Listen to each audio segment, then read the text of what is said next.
Welcome to the Maritime Executives podcast series, In the Know. I'm Tony Munoz, Editor-in-Chief. Our Executive Corner podcast will provide conversations with top executives concerning events and issues that are shaping our industry today. We will also bring you up to speed with the latest news and editorials covered by the Maritime Executive. On this episode of In the Know, we'll hear from Joey Disternow, President of Eastern Shipbuilding Group. Listen in as Joey talks us through the company's rapid recovery after Hurricane Michael and the landmark achievements throughout Eastern's history.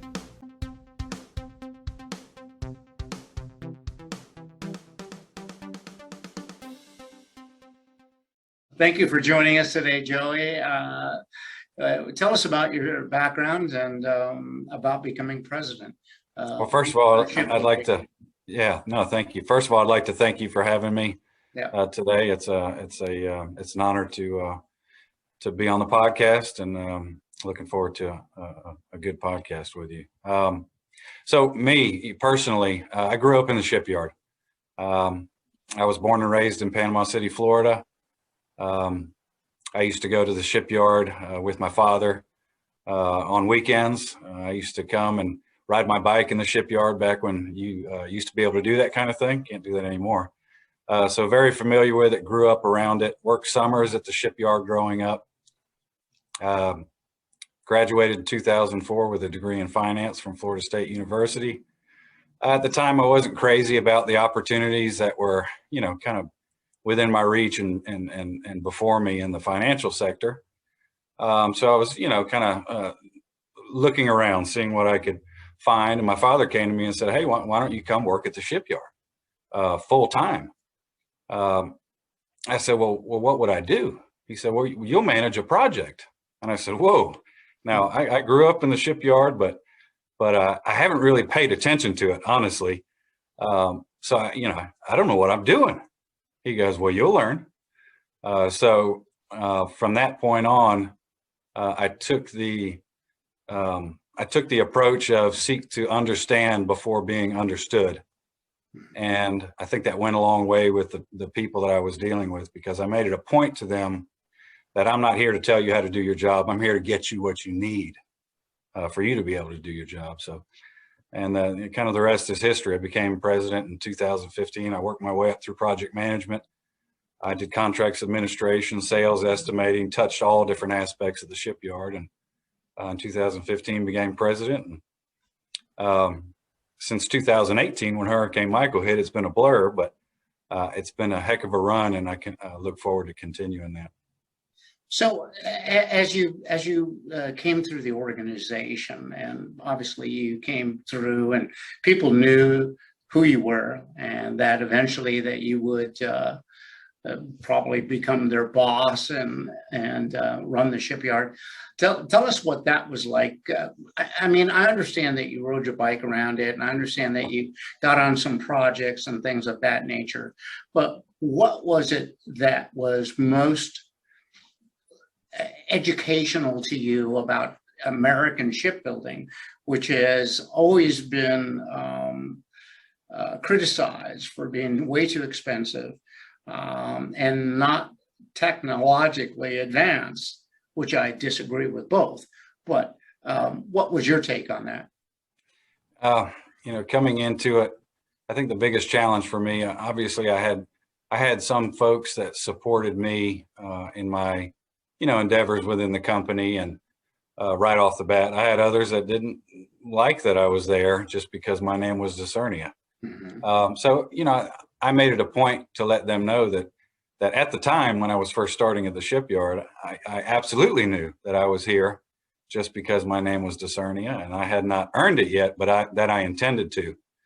And that was really, the challenge was just really staying humble and earning the respect of my peers, subordinates, and also my superiors at the shipyard.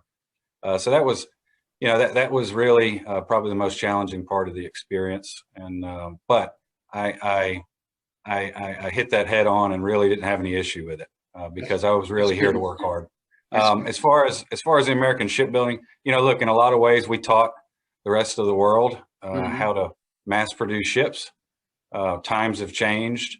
the globalization of the economy, I think, has taken its toll on American shipbuilding. And, it's very much a labor rate disparity, I think, that drives a lot of the cost differential. There are other things, but as the world, as the economy globalized, things changed. We're very good at what we do in U.S. shipbuilding, and we can build the most complicated of complicated vessels, whether it's a Norwegian design trawler to an offshore patrol cutter or a combatant. We can do it as good as anybody. But it is a different economy nowadays. Yeah. So when you came aboard, right around Hurricane Michael, the Cat 5, that hit the Panhandle and then really destroyed much of the region. You had to, your workforce was scattered. Your facilities were in disarray. And I remember that we reached out to your organization. I don't know if it was you or not. Perhaps it was one of the superintendents. And we asked them if there was anything that we could do. And the Maritime executive posted that, please come back. We'll take care of you and your families. We'll take care of you and your children. We'll give you jobs. Just come back to work. So tell me how you rebuilt that infrastructure and brought your employees back to Eastern. Sure. So I could literally spend this entire podcast talking about Hurricane Let's Michael. not do that, though. No, but it's very much a part of who we are. Right. It's looking back, it's made us a lot stronger, and I'm proud of how we came through that. I don't want to do it again. Let me make that clear. But I'm proud that we came through it the way we did. It presented our business and our community with a problem set, like no other. You really can't describe the biblical type of destruction that the area was in, and the shipyard. So we immediately put our heads down and we went to work. One of the first things that we did is we established a hurricane response group, and we very quickly got to work on the most immediate needs first, probably the biggest one being our employees. And I knew, hey, what can we do to support our employees? What can we do to get them back to work, to get their mind where it needed to be, give them something to focus on, give them the financial means that they need to rebuild their lives, their homes. So we did all sorts of things. We went out and bought 25 campers immediately. We housed 100 employees and their families for several months, a year or more in some cases. We raised $250,000 through help with a lot of our industry partners, including yourself, with things like GoFundMe accounts. We turned our warehouses into like a Costco or a Sam's. All our employees got to shop for free with goods and food that was donated, and we went out and bought some as well. We did all sorts of things, came up with ways to get them money, deferred payback loan programs, because it takes a while for insurance money to start coming in. So we focused on the employees, and long story short, they took care of us. They responded by taking care of the company. They helped us get back on our feet quickly. And we moved forward with a drive to survive, which we didn't stop there. Once we started to get to where we could catch our breath a little bit, that drive turned into a drive to thrive and excel. And that's why we're where we are today, and the recovery has been so successful. Did you have the Coast Guard contract at the time? We did. Oh. We did. We had the Coast Guard contract at the time. We had been awarded the construction of the first cutter about 10 days prior to Hurricane Michael. Wow. So the interesting thing is we were scheduled to cut first steel that following January. And immediately after the storm, once we got to where our mind could get to that point, we said, we're going to cut steel on time. Come hell or high water, we are going to start this project. And we did. So it was, it was having those type of goals from the top down to really have our folks, give them something to focus on rather than the wreck of a home they were having to go to each night, and their community that was in shambles. But if they had something that they could work towards on the professional side, I think that really helped them mentally, and we got there.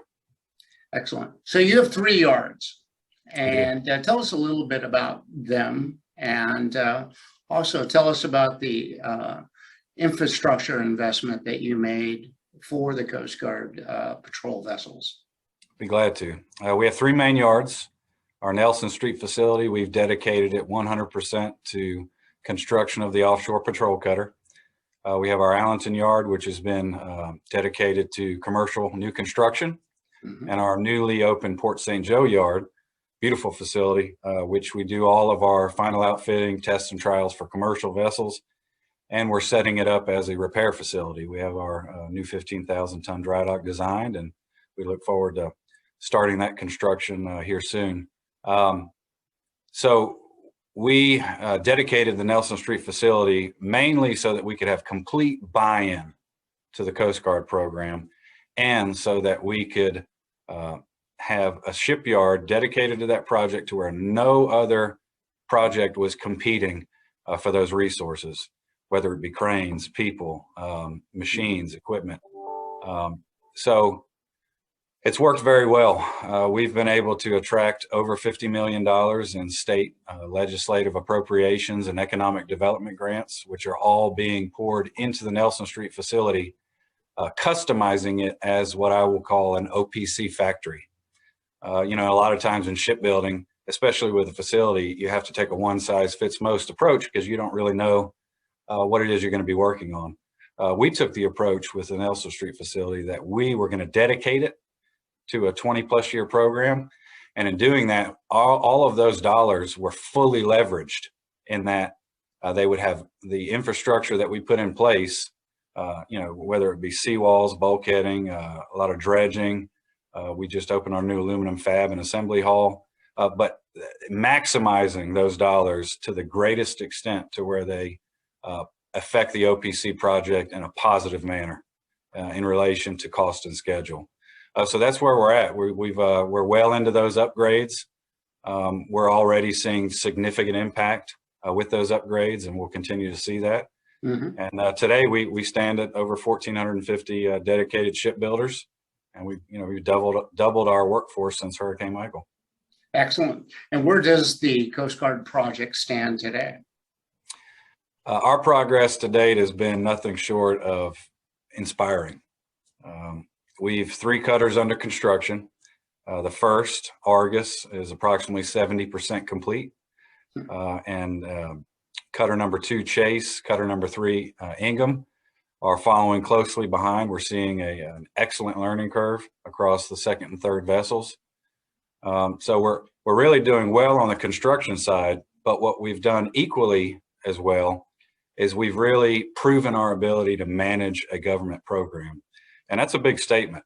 We have a DCMA certified, earned value management system in place. It's working well. We have a DCAA certified accounting system through our new ERP program, Deltec CostPoint. And we've spent years polishing our purchasing system, and we're currently undergoing our certification audit. And I'm confident that we'll also get that system certified this year. So you combine a world-class program management team along with that, a world-class construction team, engineering team, and what you end up with is what we have: a hot production line, gaining momentum every day, building to a stable design, and really supporting this critical infrastructure recapitalization program that the U.S. Coast Guard's medium endurance cutter fleet. How much is that program worth, Joey? How big is that program? Multi-billions of dollars. So lots of billions, right? Lots of billions. It's a 25-ship program. So there are 33 medium endurance cutters made up of the 210s and the 270s. This particular platform is 360 feet long, and 25 of them are meant to take the place of 33 legacy medium endurance cutters. So this is absolutely going to be a game changer for the Coast Guard. It is a platform that not only will hit the ball out of the park as it relates to today's mission, but it's set up with enough room, with enough growth capacity to where it'll also be able to take on tomorrow's mission, because the Coast Guard's mission changes constantly, and it doesn't get smaller, it gets bigger. It gets bigger, and the fleet is aging out, and it's great that as this country grows, as the things change in the world, the Coast Guard has the tools to help in the deep offshore. I remember getting off a vessel in Costa Rica, and there sat a Coast Guard vessel that had been patrolling in the area for whether it's drugs or immigrants or whatever, people at sea. They were there, and it was very impressive. Eastern has built over 350 vessels, including the Staten Island ferry, Michael Ollis. Tell us more about the types of vessels and the various technologies that you've had to develop in order to meet 350 vessels, which is a fair amount. Yeah, absolutely. Our company's been in existence for over 45 years. And in that time, we've made it a point to diversify. We've built just about every type of vessel in steel and aluminum. We've done a lot of aluminum construction. And throughout those years, I mean, we've done all sorts of different technologies, vessels with gas turbine power, hybrid propulsion systems, water jet propulsion systems, highly automated vessels that don't require very much manning in the engine rooms and things of that nature. Most of our construction throughout our history has been on Jones Act compliant U.S. flag vessels. We're a U.S. shipyard. But we've been very successful as well in exporting, competing on the world stage and exporting vessels to places like Brazil, Colombia, throughout Canada and other countries. So there are a lot of places in the world where you could very well see an Eastern Shipbuilding built vessel. Your father, Brian Disternow, who I've met numerous times, he is a legend in shipbuilding and beyond. Yes. He has a bit of notoriety because of the fishing boat Andrea Gale, which was featured in the 2000 movie, The Perfect Storm. Is he engaged in the daily business, or has he handed the reins to you now? Well, I manage the day-to-day aspects of the business. He is still very much involved. He's here every day. He's still very energetic. I tell people I don't think I'll have the energy that he has at his age when I'm that age, if I'm fortunate enough to get there. But he is a legend. He's a living legend. Yes, he is. And he's done all sorts of great things. I joke with people that he's a lot more interesting than me. I introduce myself as the boring one sometimes. He's kind of like a modern day Indiana Jones in a lot of ways. So, but at the base of it, very honest man that believes in doing what you say you're going to do, and having fair dealings. So he's a great one to have learned from, and I continue to learn from him to this day. Yeah, we did an edition with him, and he's quite an interesting person, and his philosophy and his love of family and his passion for shipbuilding. So I'm glad to hear that he's still involved. How do you envision the future for Eastern Shipbuilding? Well, it's a bright one.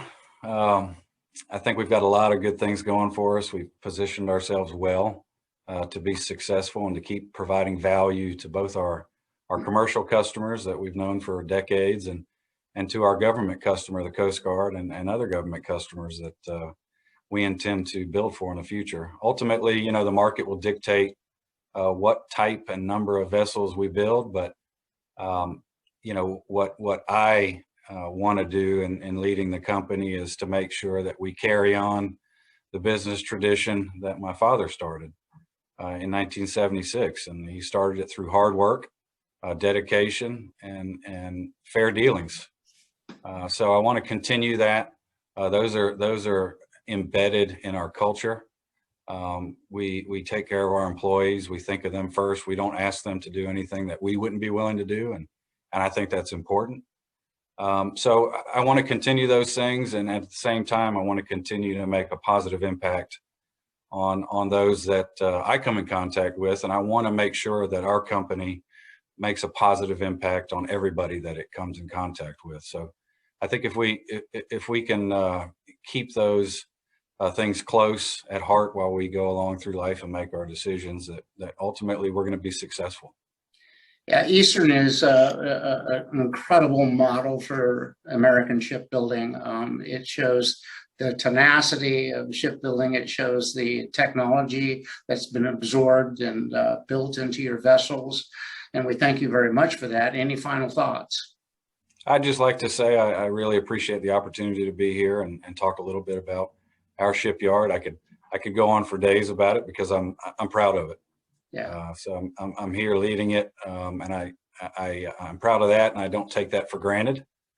And God willing, I'll have the health and ability to keep on doing this for maybe not as long as my father has done it, but certainly for a long time. So I enjoy it, and again, I'm happy to have been on this show or this podcast. Our pleasure.